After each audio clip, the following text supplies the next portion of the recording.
membawakan video mengenai potensi bahasa Indonesia menjadi bahasa internasional untuk melengkapi tugas ujian tengah semester bahasa Indonesia kelas 75 dari Pak Barto.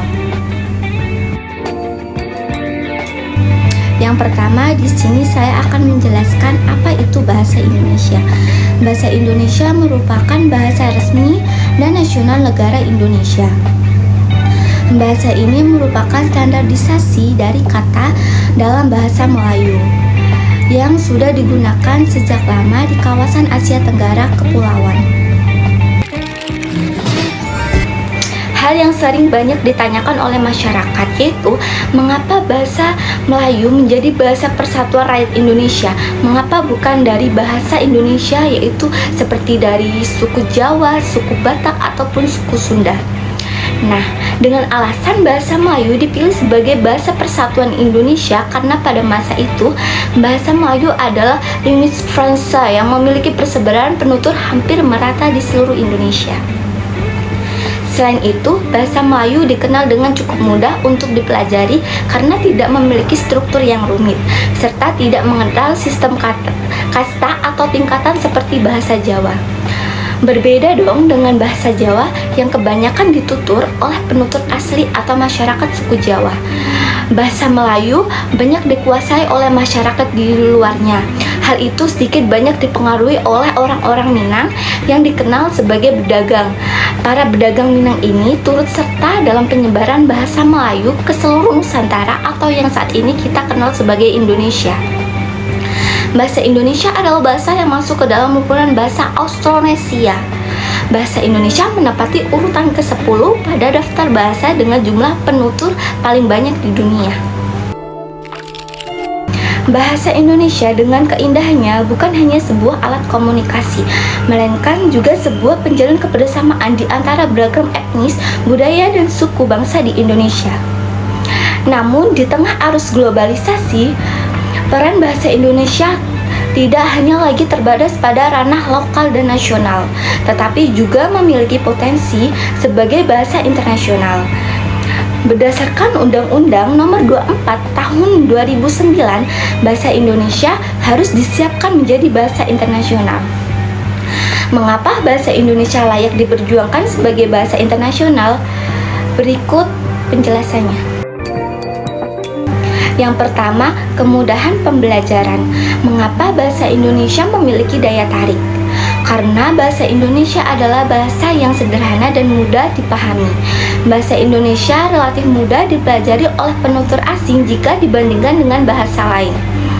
Bahasa Indonesia di Asia memiliki sistem penulisan yang kompleks, sedangkan struktur bahasa Indonesia sederhana sehingga lebih mudah dipahami oleh pembelajar asing. Selanjutnya yaitu potensi ekonomi. Indonesia merupakan salah satu kekuatan ekonomi terbesar di Asia Tenggara dan memiliki pertumbuhan ekonomi yang besar. Dengan jumlah penduduk di negara Indonesia yang besar dan perekonomian yang berkembang, sudah sepantasnya bahasa Indonesia menjadi aset berharga dalam menjalin hubungan dagang dan investasi dengan negara-negara di seluruh dunia.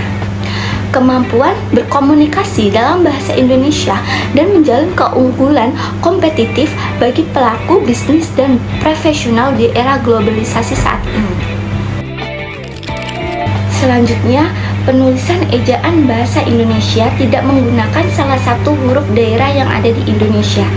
Penulisannya menggunakan huruf Latin yang sudah digunakan secara internasional. Hal itu memungkinkan bahasa Indonesia mudah dipelajari karena lafal sesuai dengan lambang hurufnya. Bahasa Indonesia juga relatif mudah beradaptasi dengan istilah asing dengan melakukan penyerapan, termasuk istilah bahasa Inggris yang banyak diserap menjadi bahasa Indonesia. Selanjutnya yaitu pendidikan dan promosi bahasa. Pemerintah Indonesia dan beberapa lembaga pendidikan telah berusaha memperkenalkan bahasa Indonesia di luar negeri melalui kursus bahasa dan program pertukaran pelajar.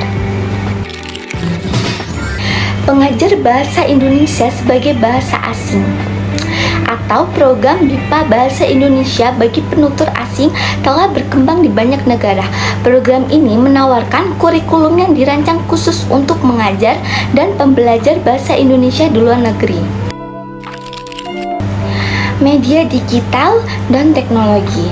Promosi bahasa Indonesia juga dilakukan melalui platform digital. Lembaga pendidikan dan komunitas diaspora Indonesia sering membuat konten berbahasa Indonesia di YouTube. Media sosial dan situs web edukasi yang menjangkau audiens global. Akan lebih banyak sumber daya dan langkah-langkah strategis lainnya bisa mencakup kerjasama dengan lembaga internasional dan meningkatkan konten akademis serta budaya yang berbahasa Indonesia. Nah, dengan memperhatikan arah dan perkembangan bahasa Indonesia yang sudah jelas dan pasti tidak dapat dipungkiri bahwa bahasa Indonesia dapat menjadi bahasa internasional. Kita sebagai pengguna bahasa Indonesia harus mendukung arah tersebut dengan menggunakan bahasa Indonesia dan lebih mengutamakan penggunaan bahasa Indonesia daripada bahasa asing. Sekian video yang dapat saya jelaskan mengenai potensi bahasa Indonesia sebagai bahasa internasional.